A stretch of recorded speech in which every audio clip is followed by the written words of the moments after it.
ce tutoriel, je vais vous montrer comment créer ceci, comment créer une créature visqueuse avec Blender. Créature visqueuse animable. Donc, la création de cette créature, de cette espèce de créature visqueuse et mutante que vous pouvez voir, est, contrairement à ce qu'on peut penser, très facile à réaliser avec Blender.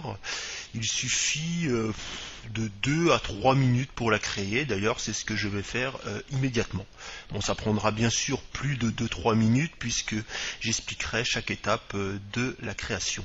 Donc nous allons commencer avec une nouvelle scène dans Blender. Donc nous allons démarrer, contrairement à ce qu'on pourrait penser quand on voit la créature visqueuse, par le cube auquel nous allons rajouter un modifieur de type Subdivision, et ici Subdivision Surface. Nous pouvons ajouter ce modifieur en cliquant sur la clé à molette Add Modifier Subdivision Surface, mais il est beaucoup plus facile de créer ce modificateur en français, modifieur en anglais, avec le raccourci clavier CTRL puis un chiffre. Alors attention, c'est pas un chiffre du pavé numérique, puisque les chiffres du pavé numérique permettent de changer de vue. Donc vous pouvez le voir ici, là j'appuie sur le 5 du pavé numérique pour passer, pour changer de vue, sur le 6, le 9 du pavé numérique. Il faut appuyer sur les chiffres qui se trouvent au-dessus des lettres du clavier. Donc CTRL plus un chiffre au-dessus des lettres du clavier, donc CTRL plus un chiffre de 1 à 5. Et ce chiffre sera le niveau de subdivision du cube. Donc par exemple, nous allons faire Shift 3, et ainsi nous voyons que nous avons ajouté un modificateur de type subdivision avec un niveau de subdivision égal à 3 dans la fenêtre 3D.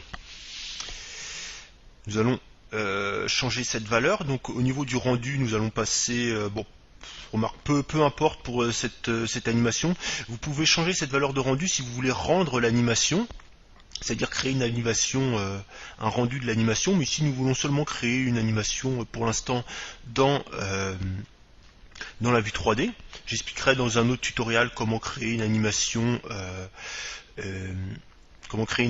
et l'exporter sur YouTube par exemple. Donc nous allons prendre ce cube subdivisé, nous allons appliquer cette subdivision, donc Apply pour l'appliquer. Donc je vais faire vite fait un CTRL Z pour vous expliquer. La subdivision en fait est ajoutée sur le cube. Mais si nous passons en mode d'edit, si nous voulons éditer ce maillage, cet objet, nous voyons que l'objet reste un cube. C'est juste un cube avec un modificateur qui permet de donner cette forme. Si nous cliquons sur l'œil pour ne plus voir en fait ce modificateur, nous voyons que l'objet redevient un cube.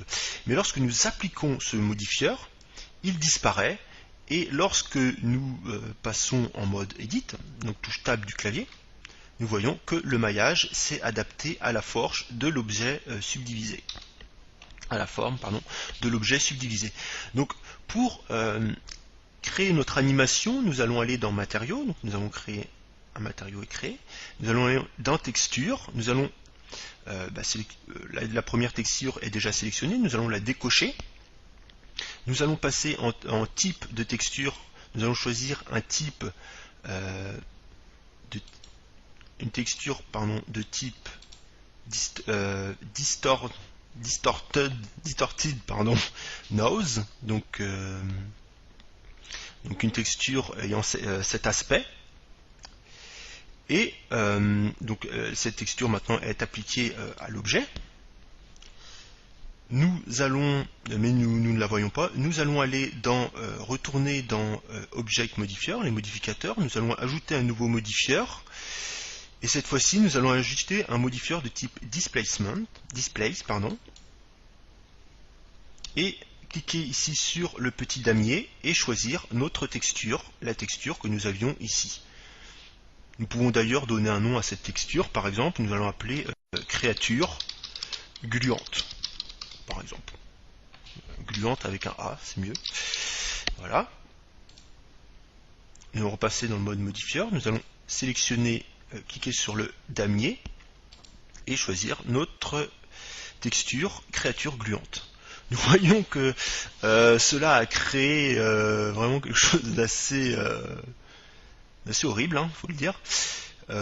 Une espèce de truc avec plein de pics. On pourrait se servir de ça pour créer une espèce de masse d'armes, mais bon, pour l'instant, ce que nous voulons créer, c'est une créature. Donc, nous allons baisser la valeur de force, en fait, la valeur de force du modificateur, et la passer, par exemple, à 0,5 ou même à 0,2.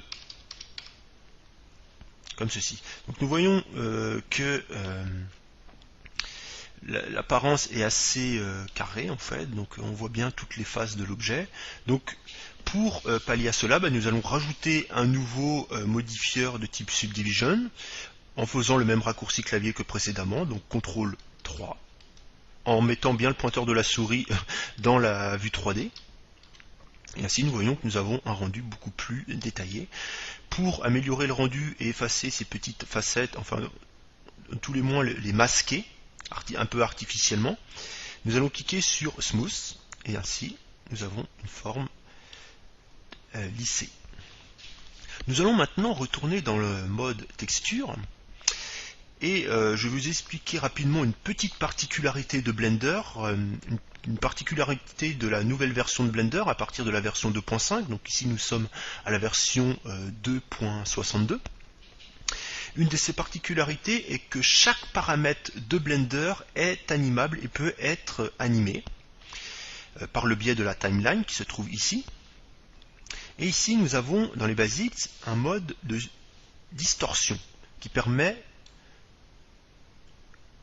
de jouer en fait sur la distorsion en fait de cette texture et de la et en fait de dézoomer en fait sur cette texture, enfin de la rendre plus importante. Vous voyez que lorsque nous avançons de valeur, la texture devient de plus en plus petite, et lorsque nous baissons cette valeur, la texture devient beaucoup plus, c'est comme si nous nous rapprochions en fait de la texture.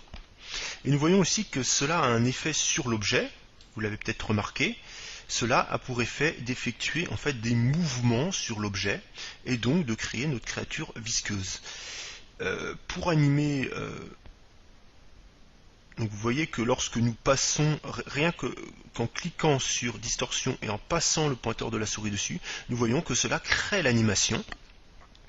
Et pour que Blender prenne cette animation en compte et pour qu'on puisse voir l'animation en fait se répéter dans la vue 3D, il suffit d'agir sur la timeline. Donc nous allons pour cela paramétrer la timeline. Donc par exemple nous allons passer en 50 images, donc une animation assez courte. Nous allons mettre le pointeur de la souris sur distorsion et appuyer sur I. Ainsi nous avons créé, donc ici je vais déplacer le curseur vert en cliquant gauche, le curseur vert en cliquant gauche sur la timeline. Nous voyons ici que cela a créé un trait jaune. Ce trait jaune indique le début de l'animation et indique une première image clé. Cette première image clé qui sera l'image de l'objet dans cette position. Nous allons maintenant cliquer sur la dernière image. Et nous allons par exemple mettre une valeur de distorsion, ici elle est de 1,12, nous allons la passer à 3 par exemple. Et créer une nouvelle image en laissant le pointeur de la souris sur distorsion et en appuyant sur I. Nous voyons que nous avons créé une nouvelle image à la fin. Donc ici nous avons un paramètre de distorsion qui est de 1,12, ici nous avons un paramètre de distorsion qui est à 3. Et l'énorme avantage de Blender et de tous les logiciels de 3D par rapport à l'animation 2D dessinée traditionnelle, c'est que Blender effectue toutes les images intermédiaires. Donc toutes les images de cette image-là à cette image-là sont calculées par Blender, comme nous pouvons le voir en lançant l'animation, en faisant Alt A ou en cliquant sur le carré, n'importe quoi, le triangle. Et nous voyons que Play Animation, donc ça lit l'animation. Et nous voyons que cela effectue l'animation de la créature. Alors bien sûr, vous pouvez créer une valeur beaucoup plus importante de distorsion sur la fin pour rendre l'animation beaucoup plus mouvementée. Vous pouvez également utiliser cet effet pour créer des effets de vagues, bien que je vous expliquerai dans un prochain tutoriel qu'il y a des outils bien plus performants dans Blender pour créer des effets de vagues, mais cela est un exemple comme un autre. Je vous remercie d'avoir regardé ce court tutoriel sur la création d'une créature visqueuse avec Blender. Je vous retrouve demain dans un nouveau tutoriel, puisque maintenant j'effectuerai un tutoriel tous les jours sur ma chaîne YouTube et bien sûr sur ma chaîne YouTube Blender Coach et bien sûr sur mon blog blender-3d.fr.